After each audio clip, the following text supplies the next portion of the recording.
there, school counselor. Welcome back to the School for School Counselors podcast. I'm Steph Johnson, a full-time school counselor just like you, and I'm so excited to see you back here at the podcast. Now, you may notice I sound a little different than normally. I'm a little bit more hoarse this week. That's actually why the podcast is being released a few days late. I have had no voice for quite a while, about a week now, and it's slowly coming back. And I could not wait to get back behind this mic to talk with you about school counseling. So let's jump into it. Do you remember back in the 90s? If you were old enough to remember the 90s, some of you may have just been born then. But in the 90s, there was diet culture, right? I think from time immemorial, people have been trying to find the best ways to lose weight and look nice and feel great, right? And in the 90s, diet culture was focused on fat-free. Companies started slapping fat-free labels on everything that you could think of. And the entire American culture was convinced that eating fat was the enemy. They were taking fat out of cookies, out of yogurt, salad dressings, all kinds of foods, and people literally ate it up. But what we didn't know when all that was going on is that when food manufacturers removed fat from food, they had to replace it with something else to make it taste good. And the something else that they started putting into all of these fat-free offerings was sugar. And not just a little sugar, y'all. This was a ton of sugar. So we have all these people thinking that they were making healthier choices by buying fat-free foods, and they actually ended up consuming more sugar than they ever had. And then we started seeing things like weight gain, blood sugar spikes, long-term health problems, all due to the fat-free fad. Now, in school counseling, I hate to break it to you, we have our own version of the fat-free debacle. And those are print and pray resources. These are mass market worksheets and activities that look like school counseling solutions, but the majority of them are actually just filler with not a lot of substance. They seem super helpful. They promise quick results. They're cute, and they're easy to grab when you're in a rush or when you're feeling overwhelmed. But the truth is, most of these materials are the fat-free cookies of school counseling. They might look like they're helping, but y'all, over time, I think they're doing more harm than good. And I'm going to tell you right now, I'm going to catch a lot of hate for this episode, and that's okay. I invite some healthy debate. And if somebody has the numbers, the statistics to back up why I'm wrong, bring it. Steph at schoolforschoolcounselors.com, STEPH at schoolforschoolcounselors.com. Email me and set me straight. I would love to see some evidence to the contrary. But while we're waiting on that, and I'll be honest, y'all, I've been talking about this for a couple of years, and no one has been able to produce those kinds of numbers for me yet. Let's talk about why these quick fix resources are failing. And we're going to look at it through the lens of some psychological and counseling frameworks. Now, you may or may not know this about me. I am a licensed professional counselor in addition to being a certified school counselor. I think that has contributed to me having a little bit different perspective on the world of school counseling than most people. So I think this is going to be a good lens for us to look through, to really think critically about some of the resources that you might have in your school counseling office right now. First, let's go with the old tried and true cognitive behavioral therapy, CBT. It's one of the most researched backed approaches for supporting all kinds of maladaptation.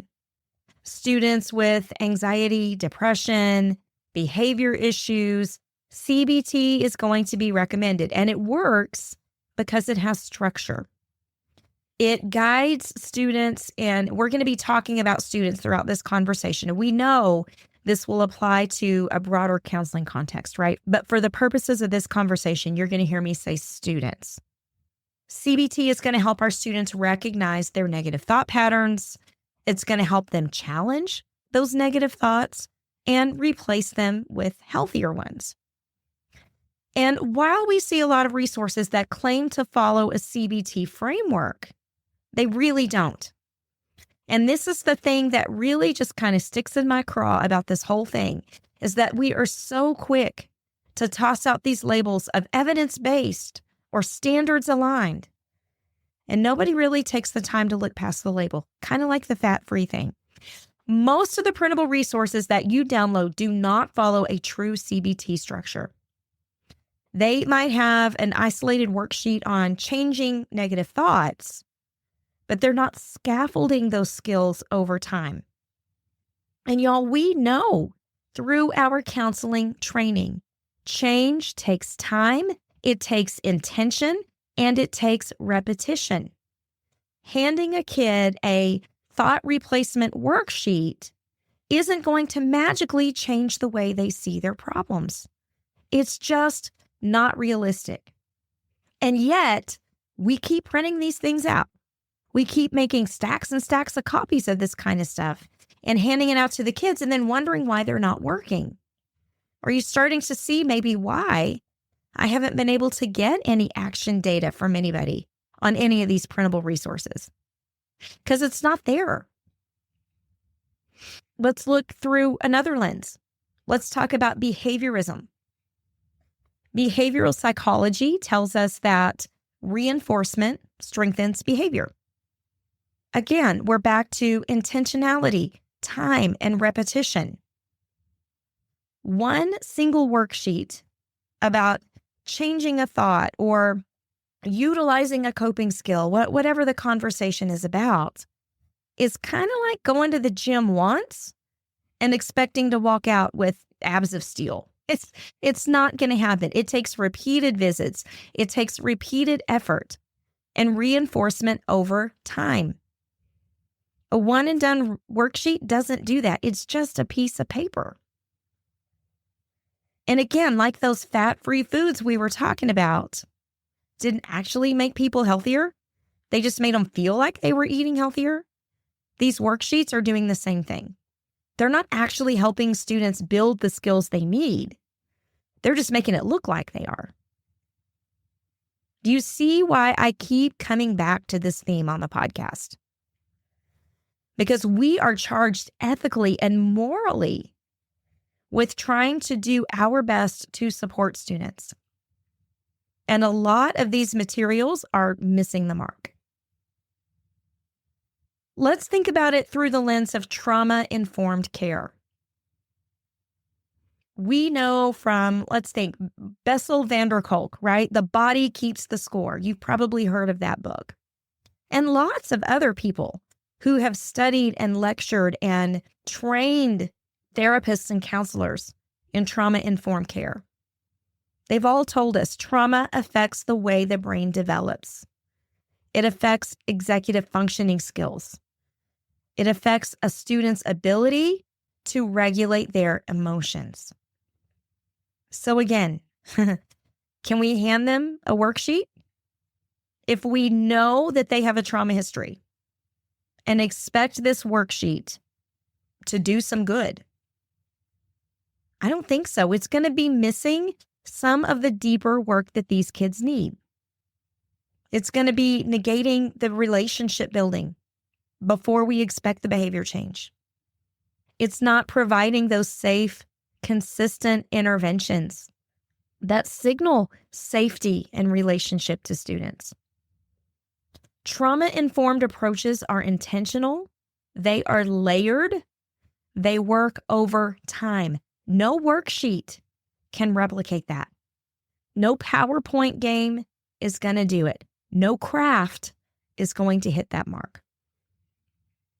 And last, let's look at it through the lens of solution-focused brief therapy. That's a champion for school counselors. I know so many of us rely on that approach with our students. But solution focused is about customizing interventions to the student, to their unique strengths, to help them reach their own unique goals. When we start mass producing resources for a solution focused therapy approach, we lose that chance to individualize the intervention. It's like going to the vending machine, grabbing a fat-free snack that was made for anybody to eat, right? Technically, it's food. Technically, it will fill your stomach a little bit, but does it nourish you? If you have a vitamin deficiency, if you have a health concern, and you need to eat better, you need a specialized diet, you're not going to be running to the vending machine. Now, you may be listening to this and thinking, yeah, I mean, that's great. And I see your point, but I don't have any other choice. I am so freaking overloaded that I cannot stop to find something else.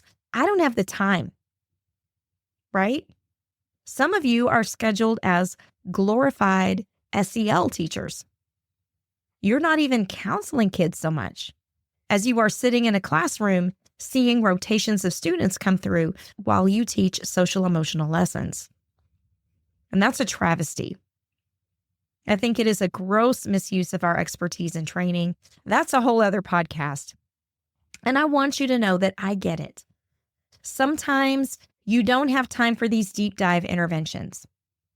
You may be thinking, hey, Steph, we're not supposed to be engaging in these long-term therapeutic relationships with students. We're supposed to be doing short-term counseling on our campuses, 6 to 8 sessions. Bing, bang, boom, we're done.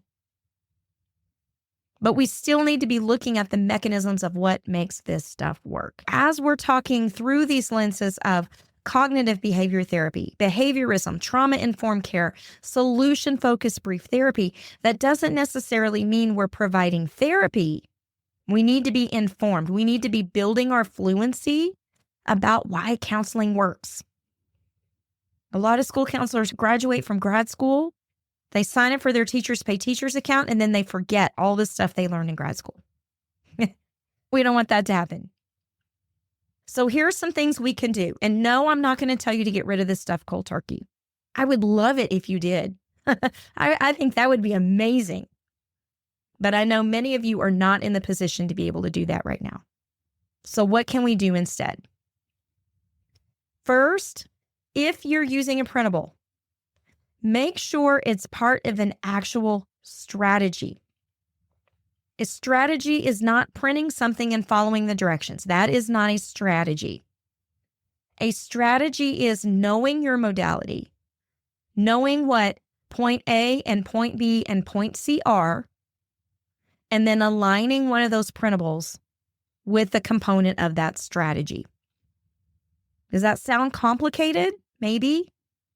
Guess what? I have a resource for you that's going to make it so freaking simple. You're not going to believe it. I'm going to tell you about it in a minute. But solution one is just to try to print with purpose. Make sure that whatever you're printing and using is part of an actual counseling strategy. A true strategy, y'all. I can't say that enough. Secondly, identify your go-to high-impact strategies. Have a toolkit of things that you know can move the needle without having to print anything. And you don't have to know a million of them. You don't even need to know 10.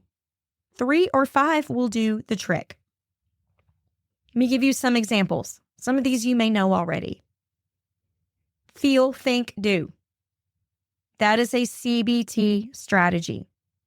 Takes probably 60 seconds, maybe a little longer if your students are a little younger. Name it and reframe it. Shifting perspective. Again, a quick intervention. It's a go-to. You don't need a paper for that. You don't need to write anything down or draw any pictures. I mean, you can if you want, but you don't need a specialized printable to do that. What about a 2-question check-in? Just to get the dialogue started in a solution-focused way.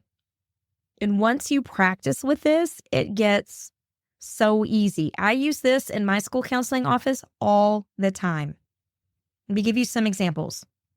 Question 1, what's one thing that's going okay for you right now, even if it seems small? Leading to question 2, what's one little thing you could do today to make things just a teeny bit better? That's it. They're reframing perspective. They're focusing on what's working instead of perseverating on what's wrong. Maybe we ask, for question 1, we say, okay, so if I time traveled to next week and I saw that you were feeling better, what would be different? Followed by, okay, so what's the first thing that you can do to move in that direction? Easy, repeatable, impactful. There are tons and tons of these. It is just endless how many variations you can provide with a 2-question check-in. But it's going to move the needle, and it's not going to require paper. It's not going to require printables, and it's not going to require you to sit down with kids who may not be super excited to read or write. We forget that too. We serve lots of kids with disabilities, with learning challenges, and it seems like a lot of times we say, oh, sit them down, put a pencil in their hand. All right, so we've talked about printing with purpose, aligning a specific printable page with an actual, real counseling strategy. That was 1. 2 is identifying your go-to strategies that don't need any printing. Think, feel, do. Name it and reframe it. 2-question check-in. In my office, I have kids scale every time they walk in the door. If they visited me a few times, they're not even surprised. They sit down and automatically look for the emoji chart. And we walk through the basic categories of their day. That is low lift, high impact. It helps me pinpoint exactly where we need to go in real time in a quick way. What are those high impact strategies for you? 3rd, streamline your counseling with repeatable frameworks. You do not have to find a new resource every time you have a new concern pop up for a kid. Every session does not require a new worksheet. Every new class lesson does not require a new download. Find your repeatable frameworks. What are the things that are actually tested and we know work? And use those. It's going to save you time.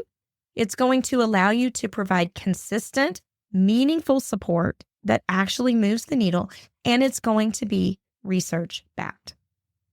Because just like those fat-free cookies did not make people healthier back in the day, most of these printable resources are not going to make your school counseling program better.